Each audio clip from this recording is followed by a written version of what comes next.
Hi, I'm Katie Tovah. I'm autistic and physically disabled, as well as a fundamentalist escapee. In light of recent events, I am re-releasing my Politics in Film series. In the current political climate, we need real American history now more than ever. Please share this video far and wide. Thank you. Hi, shalom. This video contains mentions of racism, hate crimes, and KKK activity. Viewer discretion is advised. Any use of outdated language is for historical purposes only and does not reflect my own views.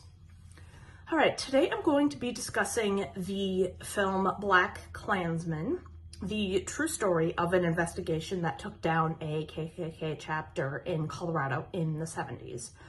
If you don't know much about the background of the KKK, it might be helpful to watch the series I did on KKK history. I'll link those videos down below. Oh my gosh, this film was the epitome of a doozy. I filled a whole page of notes in the first half hour of the film. There are colorful metaphors and smart-ass commentary all over my notes. This is the true story of a black cop, Ron Stallworth, who led the aforementioned investigation. He worked with a white cop to infiltrate the group. The white cop joined the group pretending to be Stallworth, and Stallworth would talk to them on the phone. The first thing I want to mention is that these KKK members, like many racist white people, had this idea in their head of good Negroes. This was basically code for not making waves. A big part of the civil rights movement at this time was Black people reconnecting with their African heritage. They would take on African names, maybe wear traditional clothing or headscarves, etc. Choosing their own names was particularly significant because slaves were given the surnames of the slave owners, which is why so many Black historical figures had white-sounding surnames. Oh my gosh, watching this film was such a crazy experience. The only thing historical about it was the fashion, music, and cars. Ron Stallworth is still living. He's about my parents' age. Everything else is still happening today. There's a misconception that white cops shooting unarmed Black people is a new phenomenon. There is nothing new about any of this. It was always happening. What's new is increased means of documentation through smartphones, internet, etc.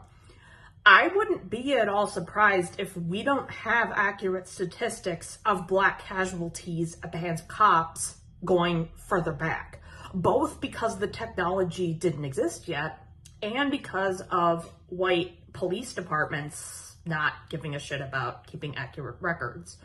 One of the most eerie things about this film was that a lot of the rhetoric and slogans were exactly the same as what we're hearing today, particularly Black Lives Matter and Make America Great Again.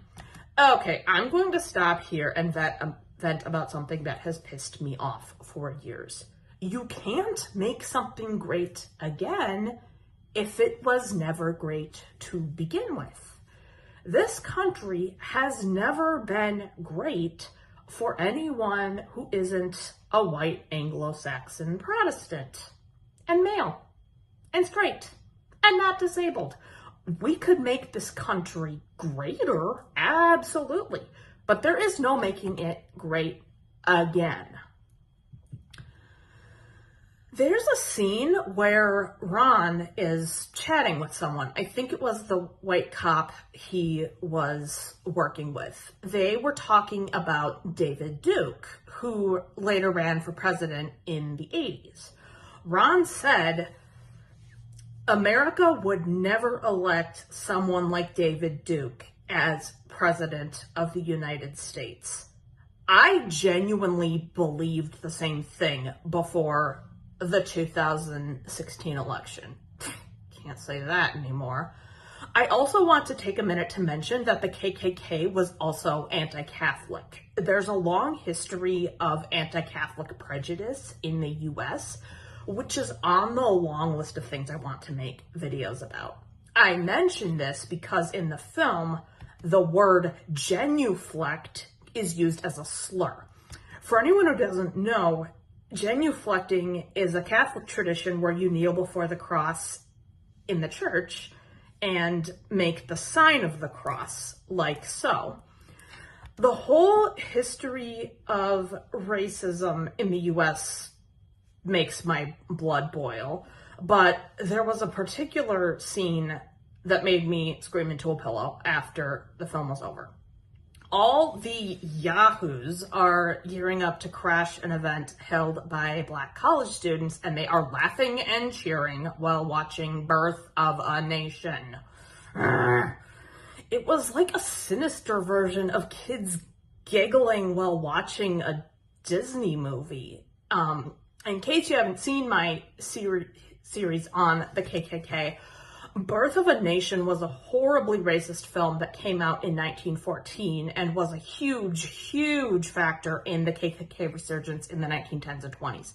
The scene flipped back and forth between the student meeting and this little Yahoo pep rally. The Black students have a guest speaker, a 70-something gentleman who had been friends with Jesse Washington, a mentally disabled teenager who was lynched a couple years after Birth of a Nation came out. I'm not even going to go into the details because watching this film and researching the lynching gave me panic attacks, but I'll post the Wikipedia page below. Be warned, it is absolutely brutal. Karma better get every single one of these yahoos, I can tell you that. The concept of a literal hell doesn't exist in Judaism, but while I was watching, I was thinking, can we create one for racists who are just asking for it? This made me think about what I'm always saying today, about how people like Ruby Bridges and Ron Stallworth are still living, and their childhoods weren't that long ago from a historical standpoint. This film takes place in 1973, so only 60 years or so after Jesse Washington's death. That's roughly about the amount of time between the time of filming this video and Ruby Bridges going to the white school. The movie ends with real footage of the Charlottesville massacre, which really hammers home the point that none of this is ancient history. This is hands down the hardest video for me to produce so far. And Boy in the Striped Pajamas was hard, so that is saying something. Let me tell you, I did not want to have to do this video, but with everything going on, it's extremely important. All right, thanks so much for sticking with me on this one. Take care of yourselves. Thanks for watching. I'll be back soon. Bye. If you enjoyed this video, please do me a huge favor and hit the thumbs up. And be sure to subscribe so you don't miss any future videos. All right, thanks for watching, and I'll be back soon. Like you Bye.